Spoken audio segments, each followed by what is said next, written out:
Assalamualaikum warahmatullahi wabarakatuh. Perkenalkan, nama saya Muhammad Kadafi, NIM 1930 10 60 31, Tadris Biologi 4B.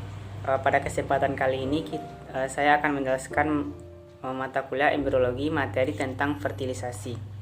Untuk indikator pertama, kita akan masuk pada pengertian fertilisasi. Fertilisasi merupakan proses penyatuan atau fusi gamet jantan dan gamet betina disertai dengan penyatuan inti atau pronukleus kedua gamet tersebut. Baik, untuk indikator kedua kita akan masuk pada penetrasi sperma. Penetrasi sperma merupakan proses penebusan sel spermatozoa menuju sel telur. Setelah spermatozoa ini masuk, barulah terjadi yang namanya fertilisasi. Proses fertilisasi ini terjadi setelah sperma melewati sel-sel kumulus, zona pelusida, dan selaput vitelin yang tentunya dibantu oleh enzim hyaluronidase. Selanjutnya, indikator yang ketiga, kita masuk kepada macam-macam fertilisasi. Macam-macam fertilisasi ini dibedakan menjadi dua, yaitu fertilisasi eksternal dan internal. Fertilisasi eksternal yaitu proses pembuahan terjadi di luar tubuh induknya. Contohnya seperti katak dan ikan. Telur akan dikeluarkan dari tubuh si betina, dan jantan juga mengeluarkan sel sperma. Di sana terjadi fertilisasi yang terjadi pada medium air, begitu juga pada ikan atau spesies. Kemudian ada fertilisasi internal, yaitu pembuahan atau fertilisasinya itu terjadi di dalam tubuh induknya. Contohnya pada hewan mamalia, reptil, dan aves. Kemudian indikator yang keempat yaitu fungsi dari fertilisasi ini. Terdapat dua fungsi dari fertilisasi. Yang pertama yaitu fungsi reproduksi, dan kedua fungsi perkembangan. Fungsi reproduksi ini maksudnya untuk menurunkan sel-sel genetik dari kedua jantan dan betina dari atau induknya. Kemudian fungsi perkembangan ini maksudnya itu perkembangan menjadi organisme baru atau anakan yang baru. Selanjutnya, untuk indikator yang kelima, kita masuk kepada tahap-tahap fertilisasi. Tahap-tahap fertilisasi ini terjadi dalam 4 tahap. Yang pertama yaitu tahap persiapan. Pada tahap persiapan ini terjadi kapasitasi dan reaksi akrosom.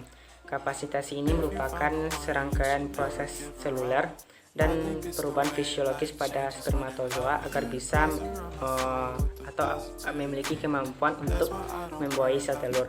Dengan adanya kapasitasi sperma ini memungkinkan terjadinya reaksi akrosom. Reaksi akrosom ini juga terjadi pada sel sperma. Nah, kemudian tahap yang kedua ialah tahap pengikatan sel telur dengan sel sperma. Pada tahap ini sel sperma akan mengadakan kontak dengan korona radiata pada sel telur sehingga terjadi pengikatan. Kemudian yang ketiga ialah tahap peleburan. Yang dileburkan di sini ialah membran dari sel telur dan membran dari spermatozoa. Proses peleburan ini terjadi di mikrofili di permukaan sel telur, tempat keping metafase kedua. Kemudian terakhir ialah reaksi kortikal. Reaksi kortikal ini merupakan reaksi yang menyebabkan zona pelusida itu mengeras. Hal ini bertujuan untuk menghalangi atau memblokade sperma lain yang masuk, karena sebelumnya sudah ada sperma yang masuk dan sel telur telah dibuat sel sperma, maka zona pelusida akan mengadakan yang namanya reaksi kortikal. Hal ini akan mencegah terjadinya polispermi atau pembuahan sel telur oleh lebih dari satu sel sperma. Untuk indikator yang terakhir atau yang keenam, kita akan membahas mengenai kelainan-kelainan pada fertilisasi atau pembuahan. Pertama ada zigot haploid. Zigot haploid ini dibedakan menjadi dua, yaitu androgenesis dan gycogenesis. Androgenesis merupakan sel haploid yang terjadi karena hanya pronukleus jantan yang berkembang tanpa diikuti oleh pronukleus betina. Sebaliknya gycogenesis yaitu zigot haploid yang disebabkan karena hanya pronukleus betina yang berkembang tanpa diikuti dengan pronukleus jantan.